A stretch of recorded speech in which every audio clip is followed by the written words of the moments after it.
Good morning.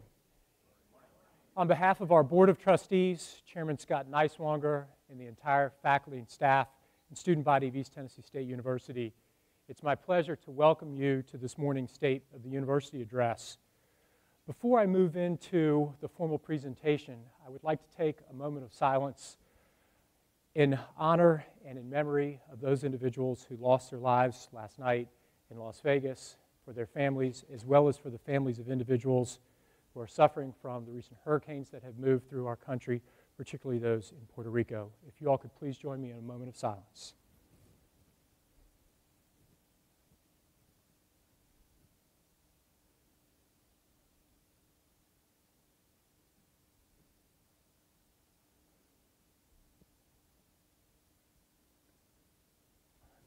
Thank you. This is an exciting time on the campus of East Tennessee State University. It's homecoming week. It's a week in which we welcome alum back to the institution. It's a week in which we reflect upon our history, in which we celebrate accomplishments. But it's also a week in which we as an institution really examine the things that have occurred, the things that will occur, and to focus all of that within the mission of the institution. We are an institution that is focused on a mission of service. We're an institution that's focused on implementing elements that have emerged through our strategic plan. But most importantly, we're an institution that I think truly is at the forefront of making a difference in the lives not only of the people of our region, but of the South and the nation as a whole. I also think we're an institution, as you're going to see as I move through the presentation this morning, that has really made significant growth and has had a year of significant accomplishments that I all hope that we can reflect upon and celebrate. But these are the points that will frame the presentation. The presentation will be framed within the strategic plan that was recently approved by the Board of Trustees. And I'll close with a focused conversation on some of the issues that are occurring at a national and state level. A quick review of our strategic planning efforts.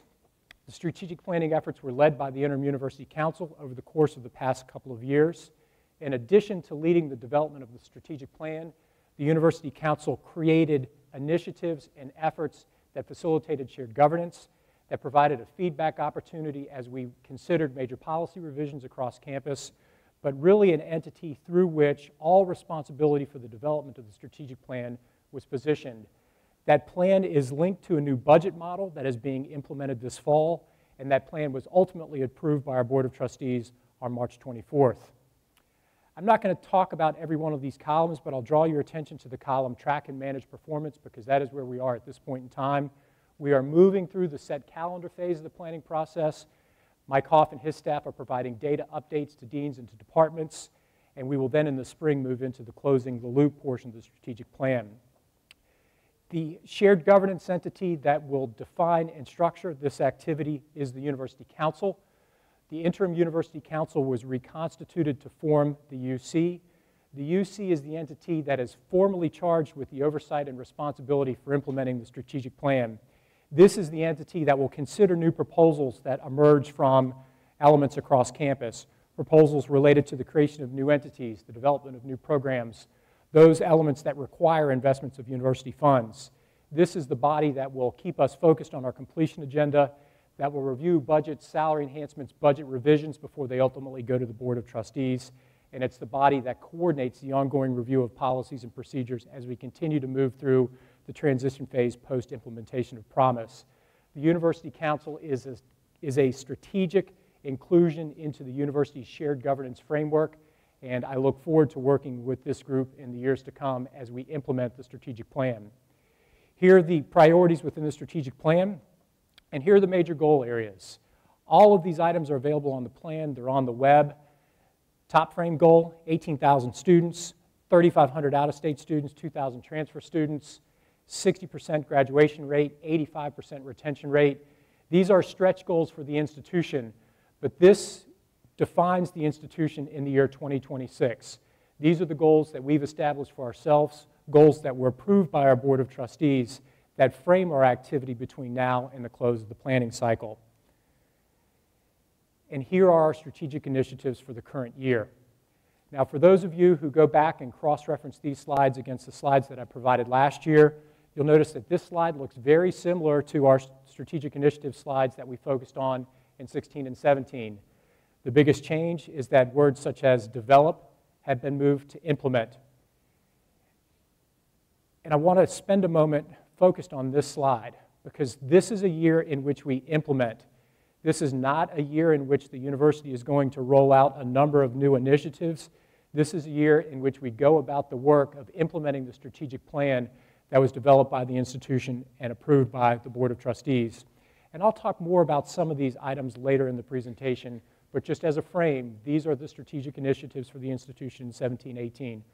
Continued focus on the growth agenda, implementation of the strategic plan and budget, continue to work through the transition with the Board of Trustees, examination of the implication of the health system merger on the university, construction management, diversity task force, process review. We have an ongoing review of HR that's occurring as we speak, monitoring the national policy landscape, and then communicate, communicate, communicate.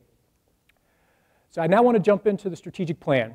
The first frame is on student success, and I'm going to share a series of data slides with you that outline enrollment at the institution for the fall semester. But I want to set that enrollment within context of last fall, and I also want to set that enrollment within the context of some things that are happening with Tennessee Promise. So on the chart behind me, you see a historical trend of enrollment within the state of Tennessee, both headcount as well as FTE. You see a spike as we move through the economic downturn, and then things have normalized afterwards. This slide I've shared in the past, but I provided it as a point of reference and once again a reminder that our college-going rate has increased. More high school graduates are going on to post-secondary education, but they're going on to community colleges or TCATs, much of that driven by the policy change front and center with Promise. So what is Tennessee Promise? Tennessee Promise is an initiative implemented by the Tennessee Higher Education Commission, framed by Governor Haslam, that provides the opportunity for any high school graduate, regardless of income, regardless of academic ability, to attend a community college within the state at no cost on a last dollar scholarship. Here are enrollment information and enrollment data points related to the impact of Promise. So you see that within the first year, there were 16,291 students who took advantage of Promise. There were about 58,000 students who applied. Last year, there were 16,790 students who took advantage of Promise, about 59,000 students who applied. This year, the application numbers are up again. So what this indicates is that more students are taking advantage of the opportunities presented to them by Tennessee Promise. Now, for those of you who have been following this initiative, you'll know that this is the fall in which the Promise students would have transferred to post-secondary education. And many have thought that we would see a large enrollment uptick as a result of those Promise transfer rates. You're going to see that data indicate that that did not happen. The enrollment growth that occurred at this institution occurred as a result of a strategic plan that we put in place to grow enrollment. So for those institutions who rested on their laurels and thought Promise would save the day, that was a fool's hope, and you'll see why in a second. Here's what happened to Promise students, and I'm going to break this chart out in detail, but you see pre-Promise, the majority of students who enrolled in a community college system dropped out. Post-Promise, that remains the same, but the percentages have changed. So here this is in detail. Pre-Promise. Prior to Promise, there were about 13,000 recent high school graduates who went on to the community college system. About 9.4% of those students received awards. 52% left the system. Of that 52%, 484 dropped out or transferred out early to move on to another institution. So this is the landscape of student success in the community college system prior to Promise. Here it is afterwards. Notice the transfer numbers from 484 to 360. So those are students who began at a community college and transferred out prior to the point of completion. What Promise has done is to drive student success and to increase the number of students graduating from community colleges. It has not increased the number of students en masse transferring to universities. So it has been successful. More students are going to college. More students are realizing their aspirations and receiving degrees and certificates that prepare them for the workforce. But our ability to grow as a university is not predicated on Promise. Our ability to grow as a university is predicated on the initiatives that we implement here on this campus. Here's the key Promise takeaways. So here's our enrollment for the fall. You all have heard me give this joke before, so I apologize for using it again, but the key to PowerPoints is to use small data so the people in the back can't see what you're talking about. So I apologize that the data points are small. All the slides will be available on the web. And this is being recorded as well as live streamed, so you can go back and have the opportunity to use the data points as a frame of reference, as well as to reflect upon this over the course of the semester. But you can see that our enrollment is up 2.6%, our FTE is up 3.2%. We have the largest percentage increase in enrollment of any university in the state of Tennessee. And numerically, we have the largest enrollment overall of any university in the former Board of Regents system. This is a major accomplishment. If you look at our percentage change in comparison to other institutions in the state, you can see that we look very different than other universities. Enrollment remains fluid. Our enrollment projections for this year indicated that we would be down 250 students. I had someone ask me on Friday, well, Dr. Nolan, did you just not see this coming? I'm going to show information related to first-time freshmen, which tracked exactly where we thought it would be. But there are some things that occurred inside the institution, changes to process, changes to policy, changes to procedure. The internal efforts, the internal reorganization had as much to do with enrollment growth as our efforts to recruit new freshmen to the institution. Speaking of new freshmen, here's the numbers. 2,050 first-time freshmen began their educational journey on our campus earlier this semester. That is a significant increase over the prior year, the largest percentage increase of any freshman class in the former Board of Regents system. The overall GPAs remain constant and the ACT scores remain constant. So this is important. We grew by a couple hundred students, but we held the line on academic quality within the freshman class.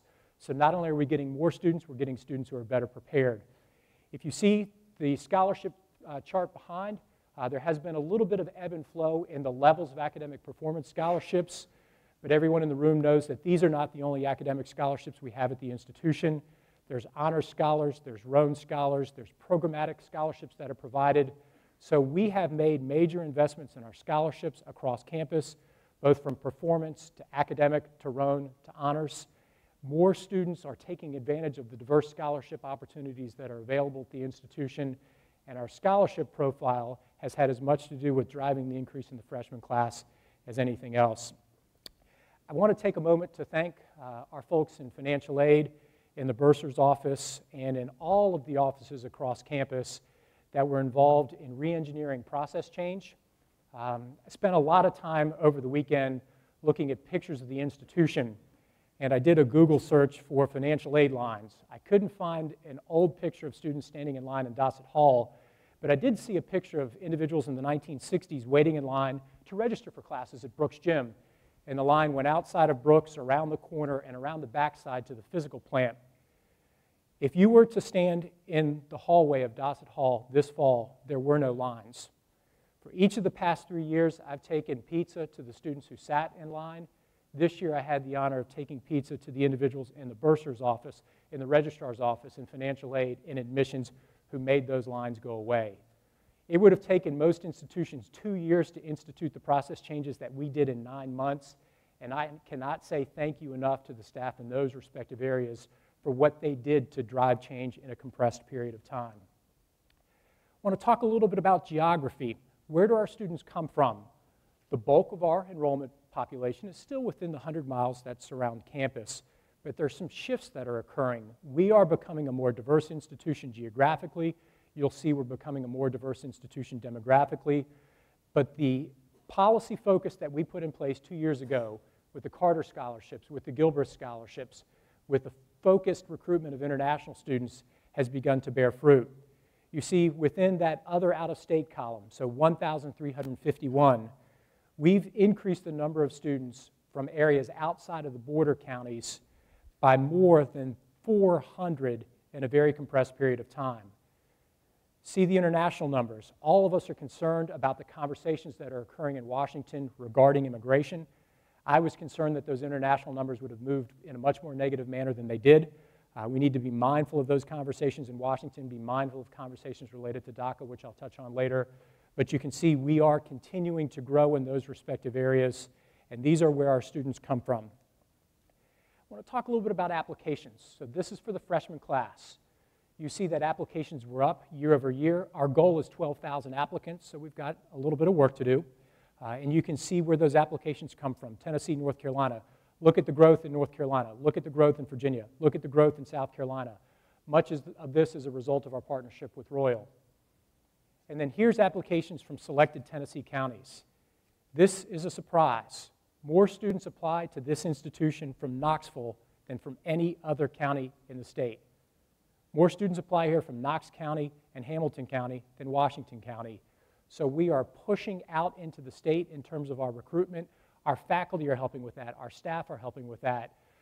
Individuals in Dr. Ramona Williams' office are out at college fairs now helping to recruit.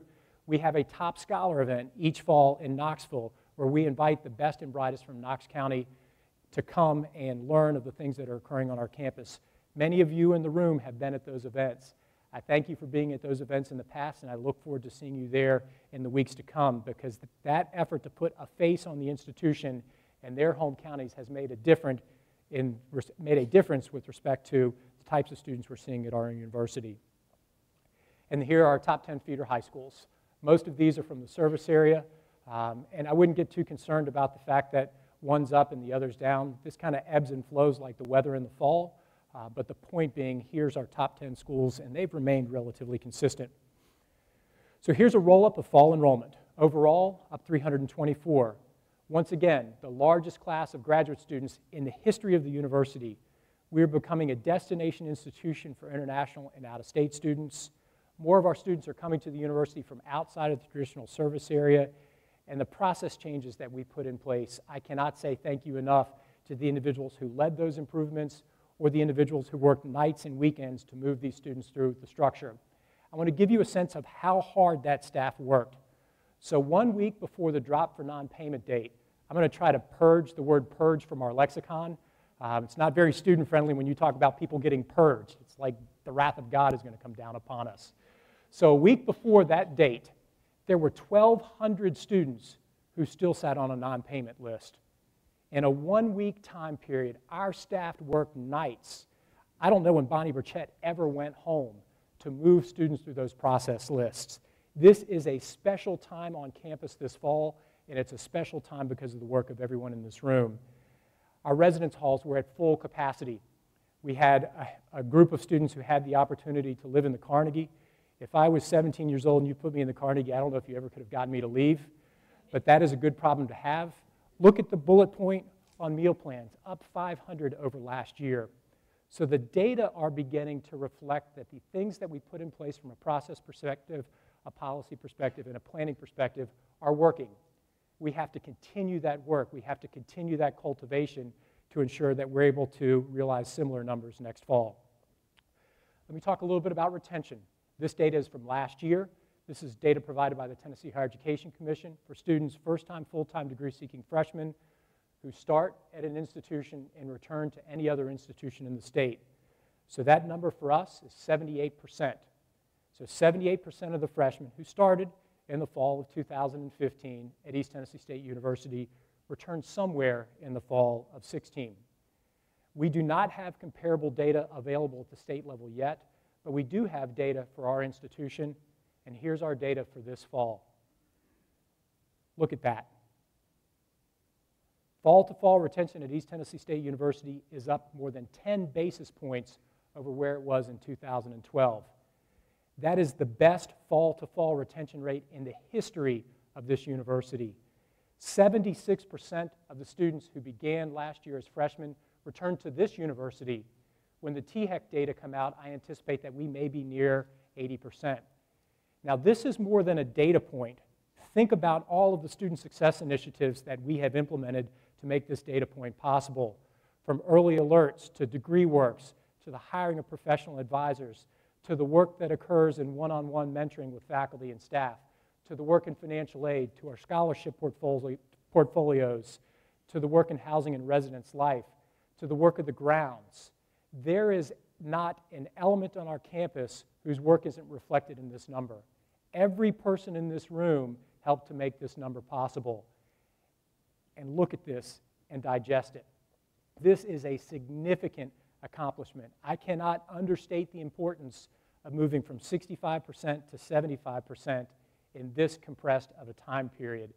Thank you on behalf of the Board of Trustees, and congratulations on a job well done here. Mind you, we still have work to do because the goal in the strategic plan is 85%.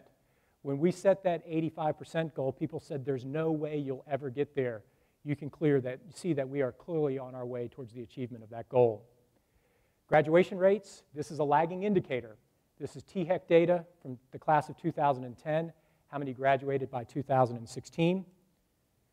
This is data that provides another point of granularity around that data point.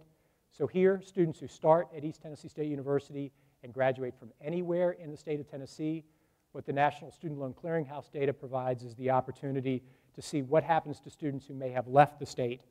So you see that within this frame, students who started exclusively full-time, about 73.35% graduate, but you see the number of students up top who are transferring to other institutions, particularly community colleges for their degree aspirations. And then here's graduation rates, started at ETSU, graduate from ETSU for this fall. Once again, the THEC system comps are not available, but this is a trailing indicator. This number will trail for several years because this is the graduation statistic for students who started in 11. Go back to the retention rate number. Remember the retention rates numbers for 12, 13, 14. It's going to take several years for our graduation rates to catch up to the significant improvements that we've made in retention. The next element of the strategic plan relates to diversity. Here are our enrollment numbers for the fall. I draw your attention to the significant growth in the number of African American students enrolled at ETSU, up from 833 to 911 in 1 year. Similar growth with respect to a number of demographic groups across the campus. And you see that we as an institution have a larger percentage of our undergraduate and graduate population that are female rather than male. Here are graduation rates by race using the THEC data. You see that we have a lot of work to do here. Much of this work will be led by our diversity task force. The diversity task force was created last year. I want to thank Ms. Mary Jordan and Dr. Chris Dooley for their leadership.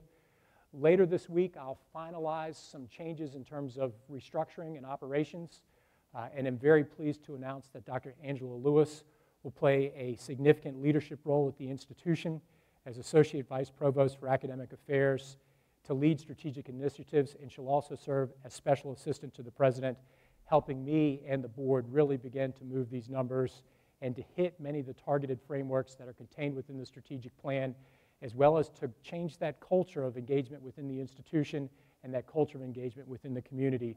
And there'll be more information on that in the days to come. The next point of the plan relates to supporting our employees.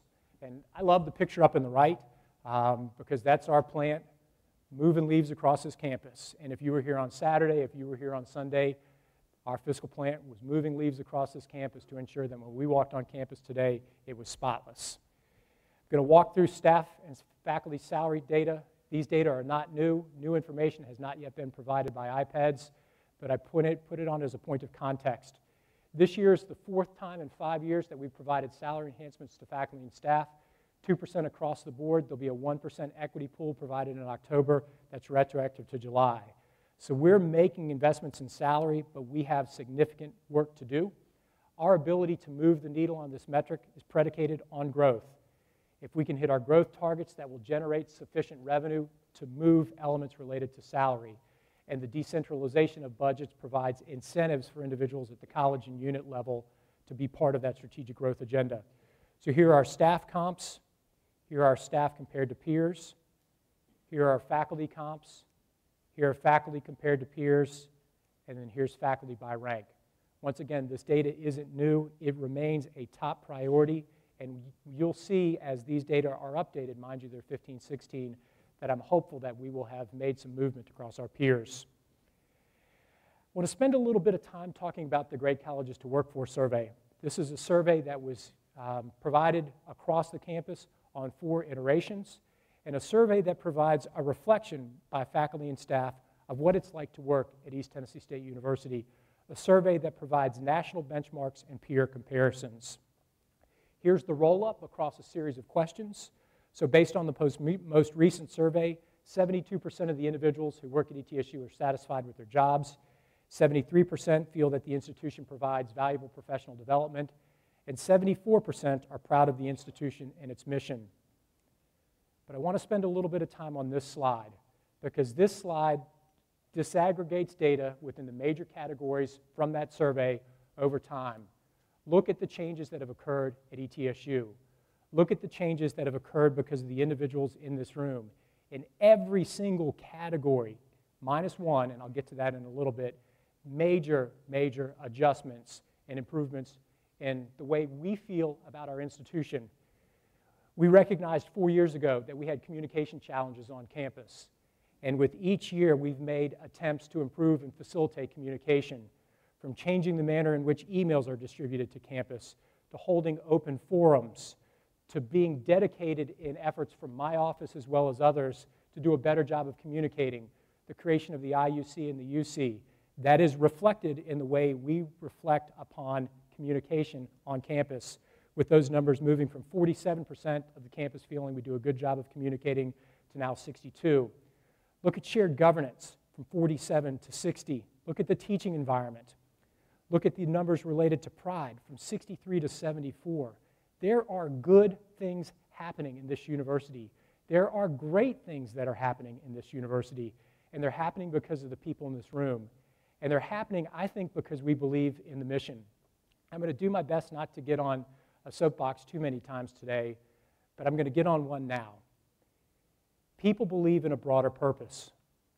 We live in a world in which with each passing day, I wake up and look at the phone to scan the newspapers first thing in the morning, and before doing so, I pray that nothing happened the night before. With each passing day, the world around us seems to be disintegrating. But what's a constant? This institution. What's a constant? This mission. What's a constant?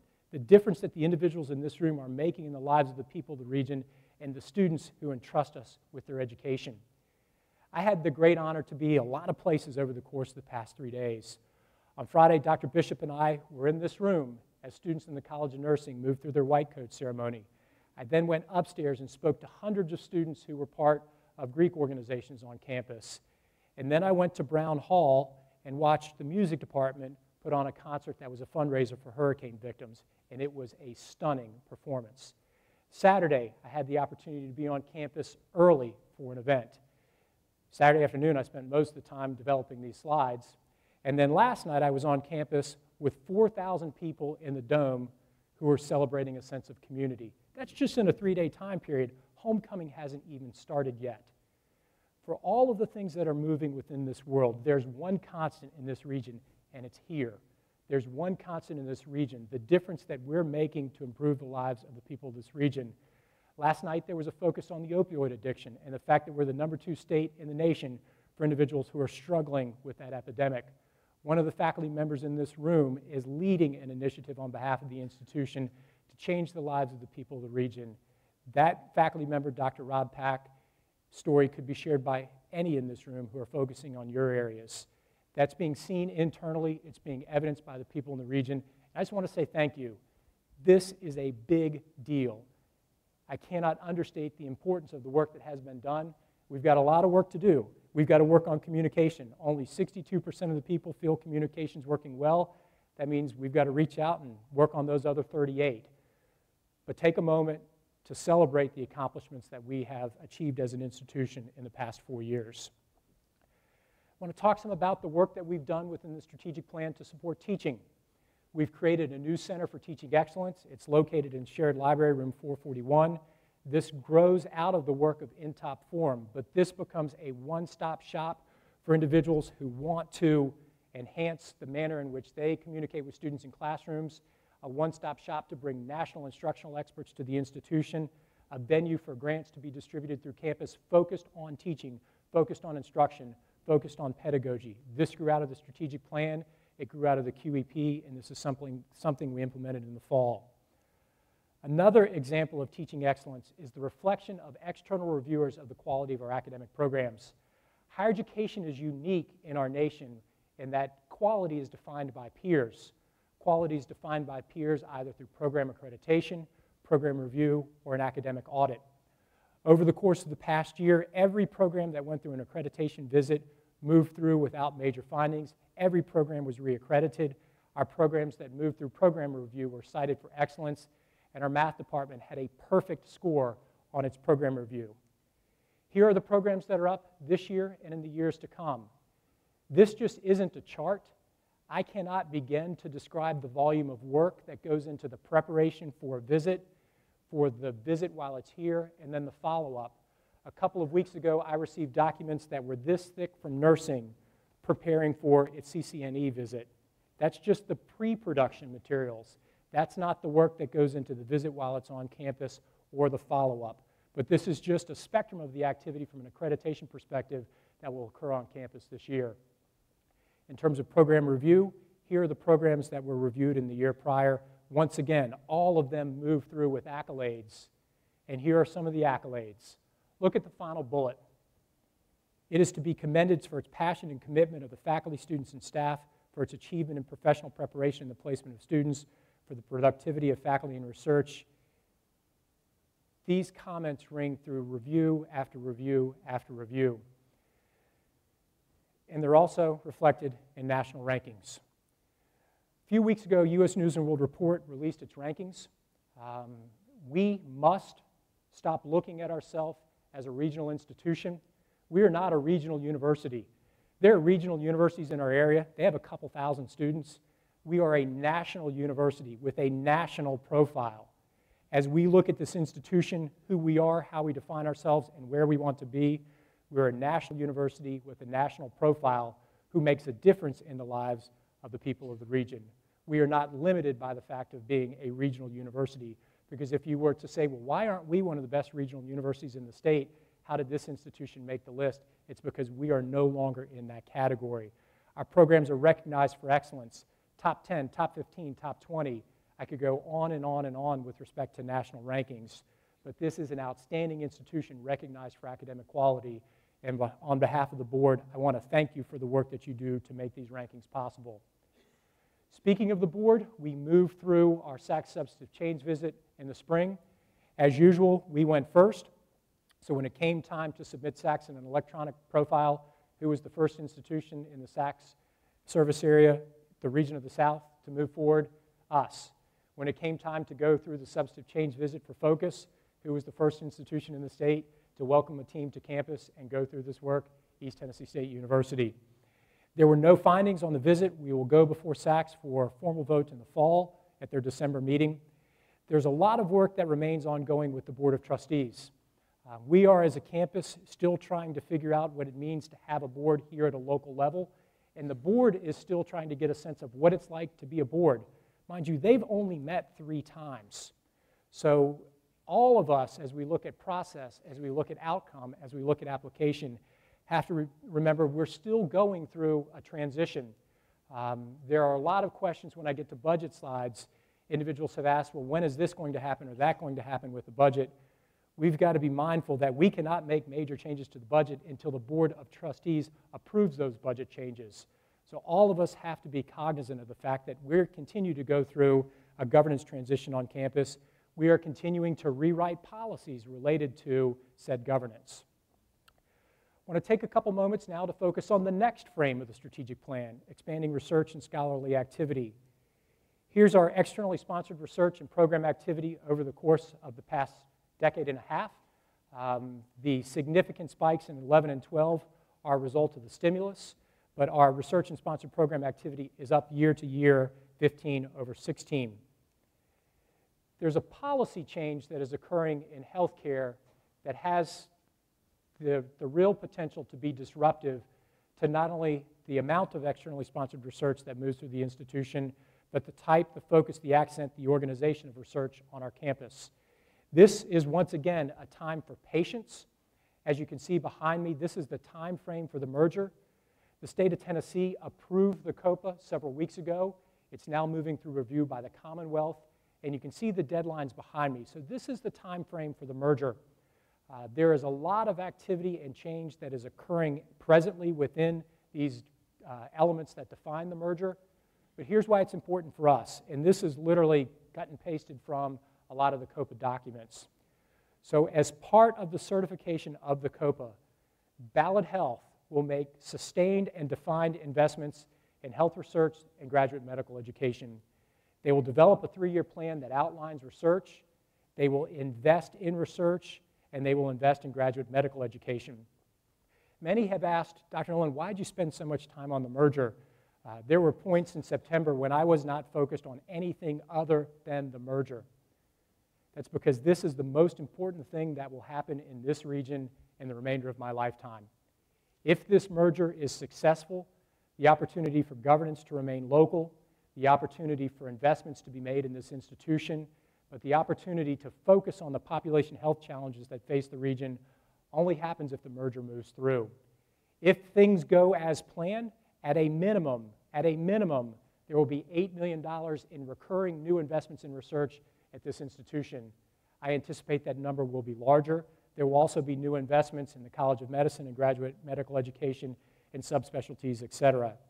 This is not finished. There's a lot of work left to be done, but I put it as a point of reference and a frame.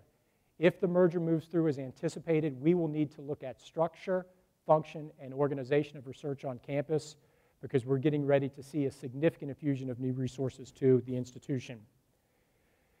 Next part of the strategic plan is stewardship of place. I love this picture. This wraps up how every single one of us feel about this university. We love this place. We love this institution. We're committed to what we do. This was A.J. Merriweather's last game. Before running off the court, he paused to do this.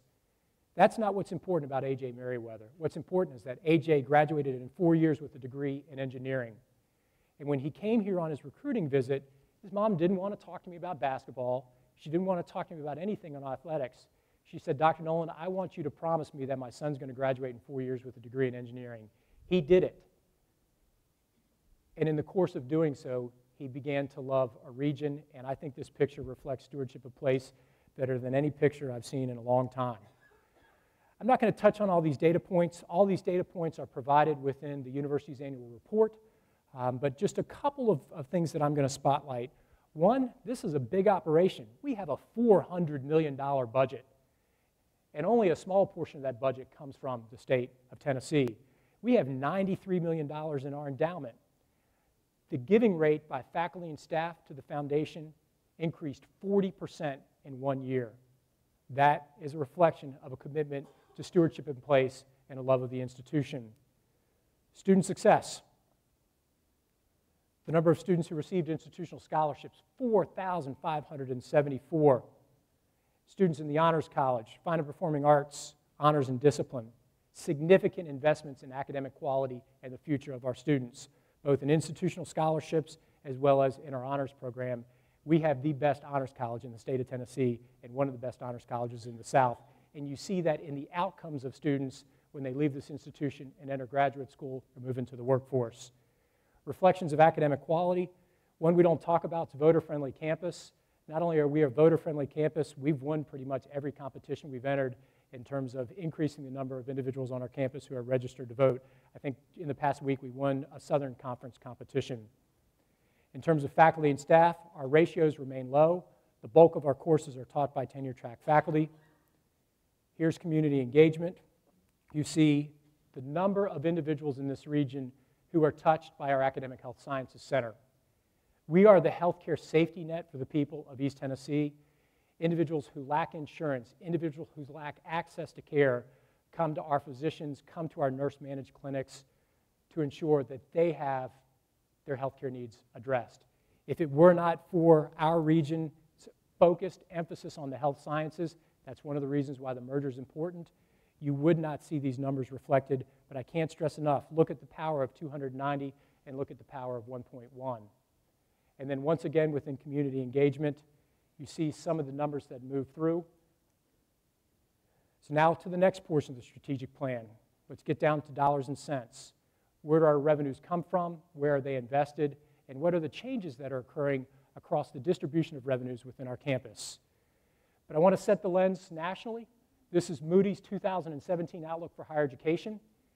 They note that while demand for higher education remains strong, the landscape is fluid. Concerns around affordability and accountability are at the center of a lot of national policy conversations. And conversations at the federal level, particularly related to immigration, may impact student enrollment. Institutions across the country, particularly ours, go back and look at the international enrollment that I shared about 10 minutes ago, are increasingly reliant upon international students at the graduate level and at the undergraduate level, and changes in federal policy could impact our enrollment, which then impacts our net bottom line. State landscape, we are fortunate. For those of you who have colleagues who work in Wyoming or Illinois or West Virginia, you're aware of the economic challenges that those states are facing, reductions in programs, reductions in faculty, closure of institutions. That's not happening here. Not only are tax revenues exceeding forecasts, they have exceeded forecasts again for the coming year. The state's kind of in a similar situation to us as a university. Our Board of Trustees member, Ron Ramsey, told me, Brian, the most difficult legislative sessions are those sessions in which we have money to play with. Those are the sessions when the gloves come off. That is what will occur in Nashville in the spring. But if we work carefully here on campus, that will not occur here at East Tennessee State University. But we are in a solid position as a state, and you'll see that both in terms of state appropriations as well as appropriations in capital. If you could see that, that's the amount of money that we received from the state, $58 million. You got to believe me. But here's overall dollars per student. I've shared this slide with you before, but I cannot share it enough. The overall revenue per full-time student really hasn't changed much since the 1980s, when Ron Beller was president of the institution. Through the Beller administration, through the Nix administration, through the Stanton administration, through Dr. Bach's administration, what has changed is the manner in which those revenues are generated, with an increasing reliance upon student-generated revenues to cover the cost of education. But we've been more efficient. This slide is different. This slide is dollars per FTE. This slide is total revenue per award. So you can see in 1987-88, it cost about $80,000, all dollars in, to produce a college graduate. That number is now right around $68,000. And I apologize for my word choice, but it's an investment that the state and students make to yield an outcome of a degree. And you can see that we have become much more efficient. The costs have increased. Here's tuition and fees benchmarked to peers. Here's tuition and fees directly to peers. So we're still middle of the pack. We're below the peer average. We're increasing, as are our peers. And this is tuition and fees across the state of Tennessee for this fall. So without financial aid, mind you, the bulk of students who attend the institution, particularly Tennesseans, receive some form of state aid through the lottery or institutional aid. And I shared with you the investment that we make as an institution in aid, but that's tuition and fees, $9,000. We still are affordable in comparison to other institutions in the state. A student who attends the University of Tennessee at Knoxville pays about $4,000 more to attend UT than a Tennessean would pay to attend East Tennessee State University. But we need to be cognizant of cost. Now, at one point I had about 8 slides on this. I'm a political scientist. I love polling data, so I've tried to compress this to 2. But this is data from an August poll conducted by NBC News and the Wall Street Journal that looks at how Americans view the cost of college. That blue line, ladies and gentlemen, is our target population. That's 18 to 34-year-olds. In 2013, slightly more than half looked at college as being worth the cost. Now that number is down to 40%.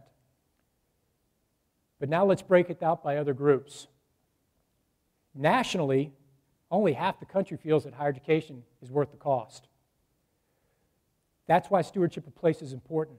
That's why focusing on making a difference in the lives of the people of the region is important. Because each day as we drive home the mission of service to the people of the region, it helps to dispel this myth. For anyone to say college isn't worth the investment is beyond me. It's the gateway to the middle class.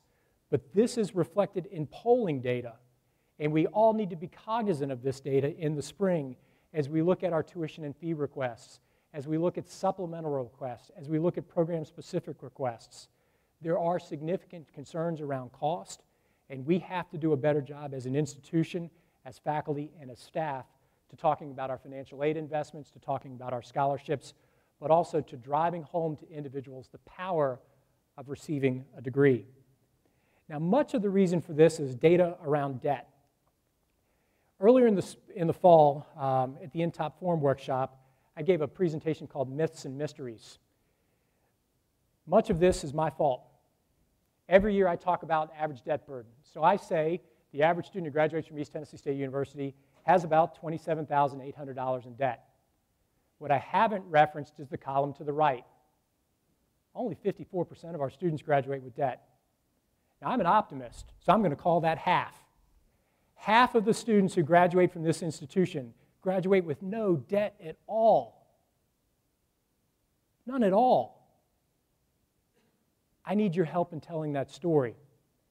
So when folks at the grocery store or at church or at a Little League game talk about the cost of college and talk about student debt, I need your help in reminding them that half of the students who graduate from East Tennessee State University graduate with no debt at all. Now, that's not to diminish the students who do graduate with debt, but that investment in themselves of $27,000, if you did not make that investment, what's the first thing that a 17-year-old is going to buy if they get a job right out of high school? They're going to buy a car. $27,000 buys you a really nice used car that is going to break down year after year after year. That buys you a better future and a better life. And I shouldn't have used that word, because part of the challenge with this is we have all fallen into the trap, as I just did, of conveying higher education as a private good rather than a public good. The more that we can do to convey the importance of public investments in a public good that benefits the region, the better our ability to move these trend lines. So let's talk about our budgets. You've seen these slides. They were presented to our Board of Trustees. Slightly different format, but the story remains the same. The bulk of our revenue comes from non-state sources. The bulk of our tuition and fees are in the form of regular maintenance fees or an out-of-state tuition and fees. The bulk of our revenues go to instruction or the support of our faculty and staff. And the bulk of that support goes to salaries and benefits. One thing that we have changed this year at East Tennessee State University is we are moving into a new budget model. For those of you who have read the report provided by a committee that I refer to as Calhoun 2, they describe this as a transition year, a year in which we are moving into a new model, a model that is strategically linked to our strategic plan, a model that aligns with the 6 focus areas in that strategic plan, a model that is pointed in transparency, a model that is referenced within shared governance. Multiple committees comprised of faculty and staff members advise my office and the board as we move through these budget decisions. But the takeaway is increased responsibility at the college level and at the departmental level. The basic assumptions of the budget is that, one, there are a few things on the top. The university needs to establish a fund for strategic investments and opportunities. That doesn't exist. There's not a strategic investment pool at an institution level that we could tap into if there was something that the board wanted us to focus on that wasn't within the budget. We also must grow our reserves. I cannot understate or overstate the importance of investing in reserves. If you were to ask Dr. B.J. King the volume of cash that we have on hand to make payroll and how long that would last, there's not enough to make it through a month. Our reserves are not what they need to be, and it is time with enrollment growth to invest in those reserves. If you look to institutions around us, both public and private, who are closing programs, terminating faculty and staff, why are they doing so? Because they didn't prepare for a rainy day. It's going to rain sooner or later. This is our opportunity to prepare for that rainy day. I want to note that as we move through the budget process, that there are a lot of elements that will be part of reviews, and there are a lot of things that are still a work in progress. Examining indirect cost rates, examining course material and specialized fees, examining entrepreneurial units. This is a transition year, but as we move through into full implementation, we will decentralize budgets and put greater responsibility at the deans and the department heads, thereby giving them the chance to realize the benefits of enrollment growth. We will invest new revenues in the formula this fall. We will. I received a unique email on Saturday. Person said, Brian, we're 3 months into the fiscal year, and as a college, we've yet to receive any new revenue from the enrollment growth, and we don't know when it's going to come. And I thought for a second, well, really, this is a challenge of communication and shared governance. Because if you look at structures, we do not have the ability as administrators to distribute new revenues that have not already been approved by our Board of Trustees in the budget process. If you think back to the old Board of Regents, you had the October revised budgets were approved by the board in the fall. That's where we are from a process perspective. We have yet to finalize and reconcile our scholarship expenditures. We just learned of final enrollment 2 weeks ago. So all of us are excited and energized by the enrollment growth, but I request your patience. We've got to reconcile our data, and we've got to ensure that the shared governance processes that we've built, shared governance processes that have been respected and noted in the great colleges to work for, are given time to work. I met with the Budget Advisory Committee for the first time on Friday. I will meet with them again this week. We will review the recommendations that come from the Budget Advisory Committee. We'll then make those recommendations to the IUC. We'll then make them to the Board of Trustees. And then after the Board of Trustees approve the October revisions to the budget, we will direct new revenues through the formula to the colleges and to departments.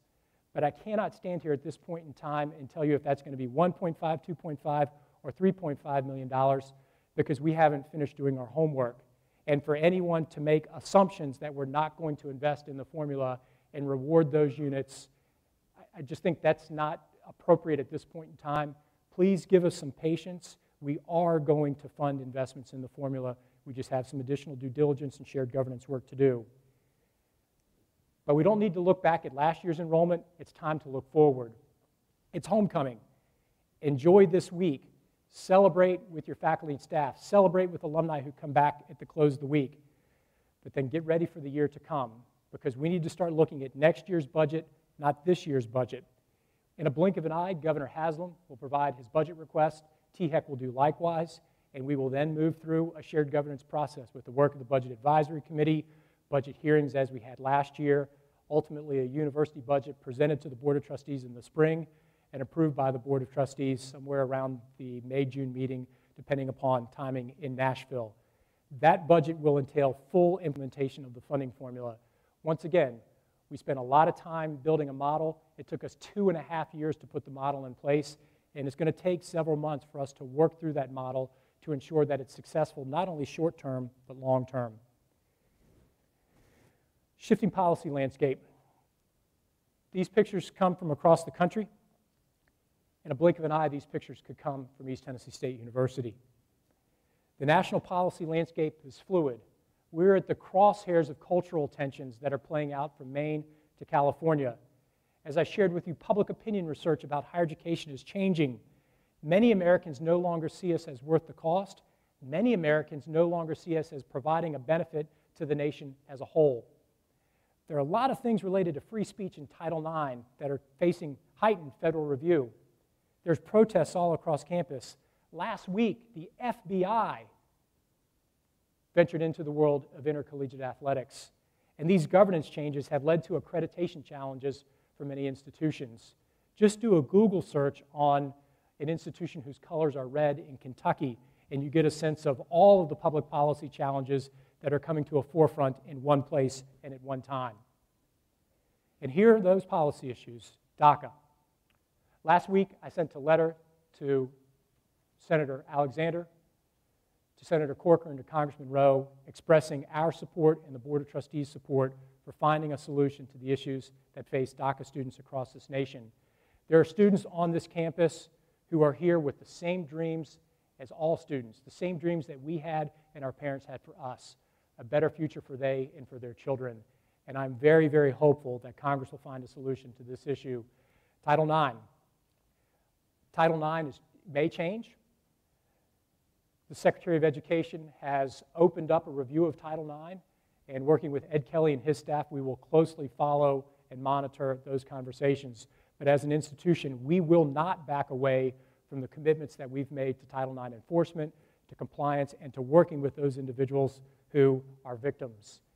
You are going to see conversations around research support, potential reductions in NIH and NSF fundings, conversations around financial aid, for-profit institutions. I don't know if many of you saw last week, the University of Phoenix is closing the bulk of its branch campus activities.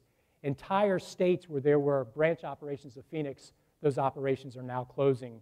So a lot of discussion in that industry, which I think will ripple its way through Washington regarding regulation and oversight. Here are state issues. We will push for support for the outcomes formula and salary enhancements. We'll continue to push for support for deferred maintenance projects. I think you'll see some legislation potentially tweaking focus. I don't know what will happen with campus safety, but I do anticipate that this year, as with every year, there'll be legislation introduced to broaden the presence of weapons on campus.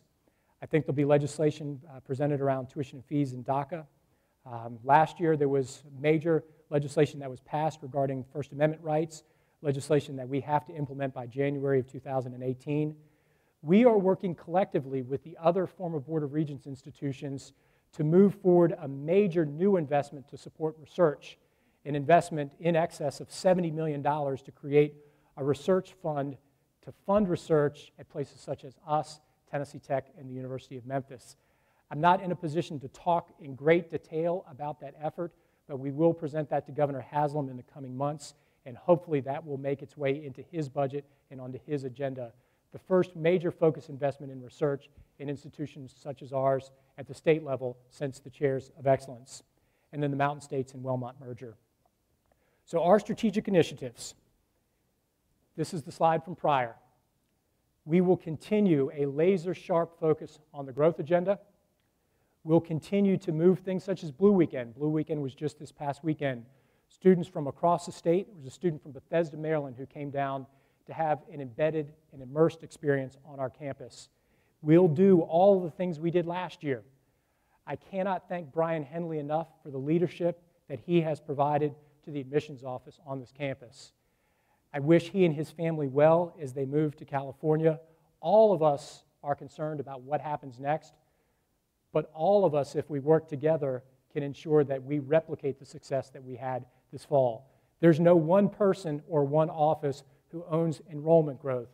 All of us play a piece of the puzzle in enrollment growth.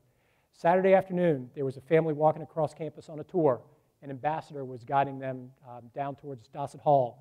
And I stopped and introduced myself to the parents, and the parents said, "Your campus is beautiful. I can't find a piece of trash anywhere."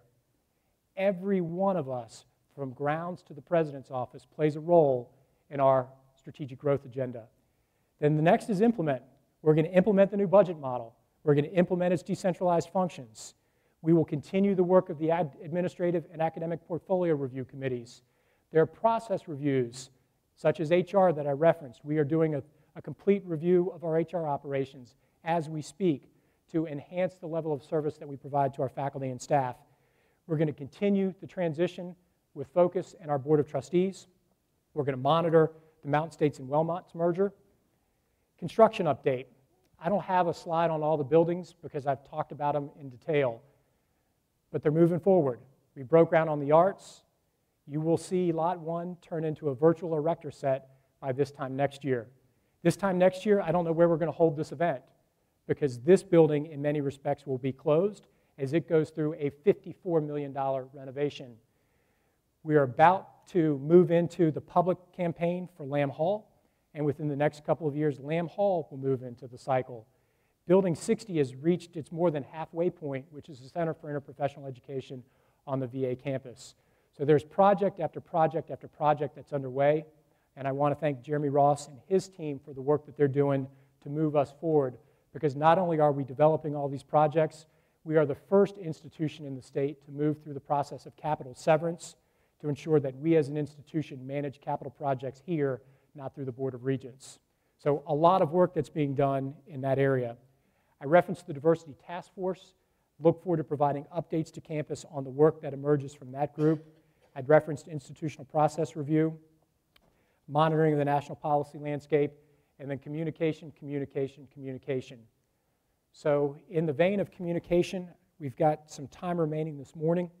I'm going to leave this quote from Governor Haslam up behind me because I think this quote in and of itself captures the importance and the mission of this institution to the region that we call home.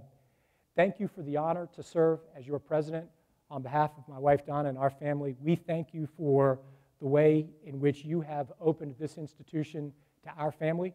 We thank you for the way in which this institution has provided opportunities for our family, because every member of my wife's family who had the chance to go to college and receive a degree got it from here, from her mom to her aunt on down the line. We understand the importance of the mission, and we're honored to be a part of this great institution. So at that point, I'm going to pause and have a sip of this Diet Coke, and I'm going to open the floor to questions.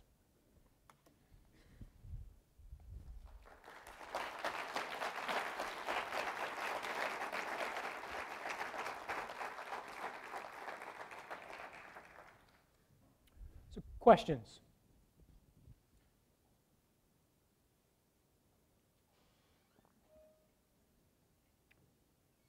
Any questions at all? It's kind of dark. This is the Ferris Bueller moment. Bueller, anyone?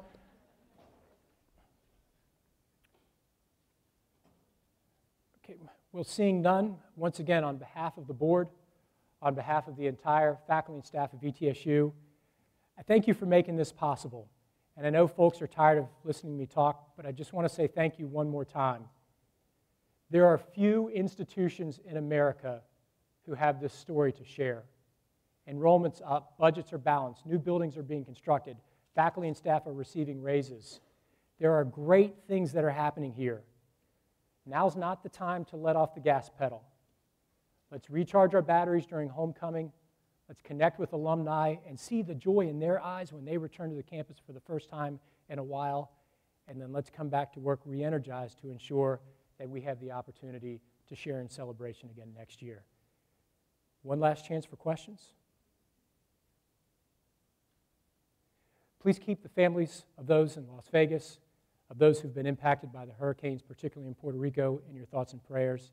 Godspeed to everyone.